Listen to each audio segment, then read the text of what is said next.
कपड़े पहनने हैं, क्या आप मुझे दिलाएंगे? रेखा जब भी राजन से इस तरह पूछती थी तो वह उसे कभी जवाब नहीं देता था।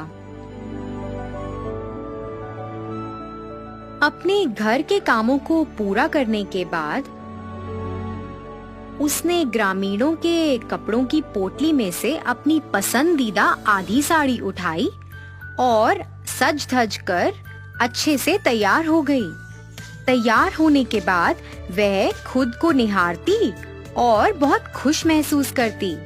वह ऐसा कई बार करती थी और इसी तरह रेखा को इसकी आदत पड़ गई। हर दिन वह अपने पिता को बिना बताए पोटली में से कुछ कपड़े चुरा लेती थी। जब उसके पिता सो जाते वह उन कपड़ों को पहन लेती और फिर सज धज कर अपने आप को निहारती थी।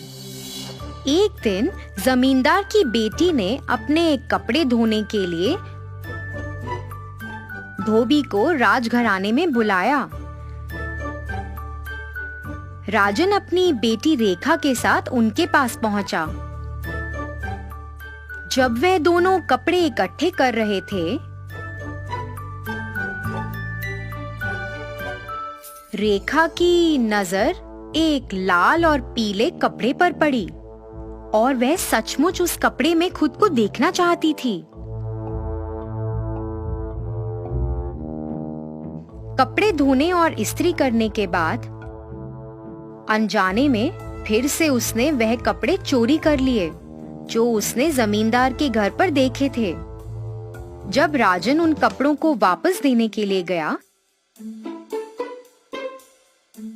तब उसने गिनती करके एक एक कपड़ा पोटली से बाहर निकालना शुरू किया और उसे 11 कपड़ों में से केवल 10 जोड़ी कपड़े मिले। वो एक कपड़ा तो जमींदार की बेटी के पास था और उसने लापता जोड़ी के बारे में पूछा। मेम साहब, मैंने तो आपके सामने कपड़े गिन कर पोटली में रखे थे, पता नहीं अभी क्या हुआ। मुझे घर जाना है और एक बार मैं घर जाकर जांच करूंगा। मैं जल्द ही वापस आऊंगा, कृपया आप बुरा मत मानिए। ऐसा कहते हुए वह राजघराने से निकल गया। जल्द ही वह अपने घर पहुंचा और अपनी बेटी को उस एक जोड़ी कपड़े में देखकर चौंक गया। रेखा को अपने पिता के घर इतनी जल्दी वापस आने की उम्मीद नहीं थी। अरे पिताजी, मैं समझा सकती हूँ, कृपया मेरी बात सुने। बेटी, मैं इस गांव में सम्मान और नाम के साथ रहता हूँ और मन से काम करता हूँ। ये तुम्हें क्या हो गया है?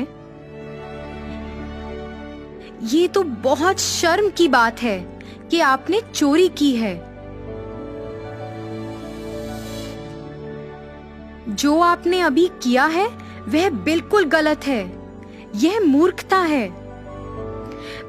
पिताजी, मुझे माफ कर दें पिताजी। मैं अपने जीवन में फिर ऐसी गलती कभी नहीं दोहराऊंगी।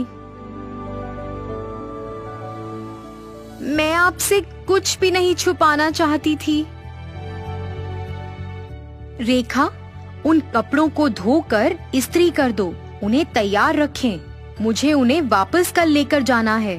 मैं खुद जाकर वापस करूंगा। अगर उन सभी को पता चल गया तो ये बहुत शर्मनाक बात होगी। तो बेहतर है जैसा मैं कह रहा हूँ तुम वैसा ही करो।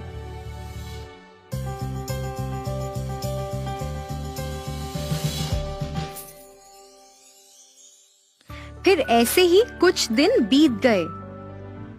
रेखा अपने कुछ दोस्तों के साथ थी। रेखा, तुम क्या कर रही हो? गांव के बाजार में बहुत रंगीन कपड़े मिल रहे हैं, चलो उन्हें खरीदते हैं। हाँ, ये तुम्हें पता नहीं है क्या? आओ साथ चले और देखते हैं। दोस्तों, तुम लोग जाओ, मैं नहीं आ सकती। क्यों? तुम क्यों नहीं आ सकती? क्योंकि मेरे पास पैसे नहीं हैं। अरे, ये कोई बहुत बड़ी बात नहीं है। अपने कोई भी 3 पुराने जोड़े कपड़ों में से एक उठा कर ले आओ। लेकिन ऐसा क्यों? क्योंकि उस बाजार में एक आदमी है जो पुराने जोड़ी कपड़े लेता है और उसके बदले में हमें पैसे देता है। क्या सच्ची? ये तो बहुत अच्छी बात है। लेकिन मेरे पास केवल 2 जोड़ी कपड़े हैं। मैं 3 जोड़ी कैसे बेच सकती हूँ? तुम एक काम करो यार, तुम्हारे पिता एक धोबी हैं। रोज कम से कम 100 जोड़े कपड़े तो आते हैं ना। तुम उन कपड़ों में कुछ 3 जोड़ी कपड़े नहीं चुरा सकती? अरे उन्हें बेच देंगे और हमें बदले में पैसे मिलेंगे। उन पैसों से तुम नए कपड़े खरीद सकती हो। अच्छा, हाँ ये ठीक तो है, मगर अगर मेरे पिताजी को इस बारे में पता चल गया तो वे मुझे घर से बाहर निकाल देंगे। अरे ऐसा कुछ नहीं होगा यार, हम तो उन कपड़ों को बेचने जा रहे हैं। उन्हें कैसे पता चलेगा कि तुमने कपड़े चोरी किए हैं? कपड़े तो गायब हो जाएंगे, तो पकड़े जाने का तो सवाल ही नहीं। इस तरह से रेखा ने अपने दोस्तों की बात मान ली। रेखा ने 3 जोड़ी कपड़े चुरा लिए और अपने दोस्तों के साथ बाजार तक दौड़ लगाई। उन्होंने उन कपड़ों को बेच दिया और उसके बदले उन्होंने रेखा के लिए पसंदीदा रंग की साड़ियां खरीदी। उन नए कपड़ों के साथ रेखा वापस घर लौट आई और नए कपड़ों को उसने बाहर छुपा दिया।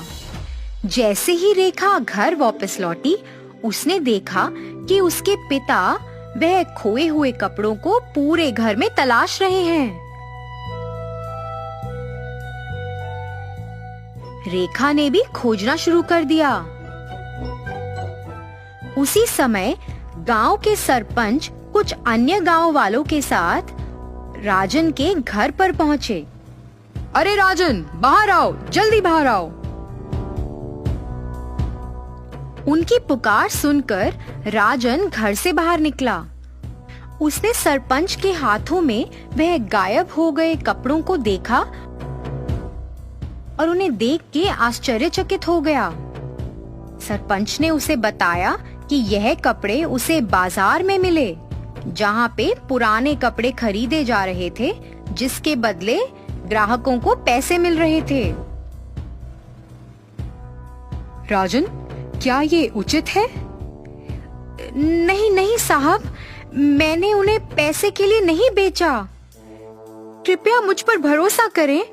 मुझे नहीं पता कि यह कपड़े उस आदमी के पास कैसे पहुंचे।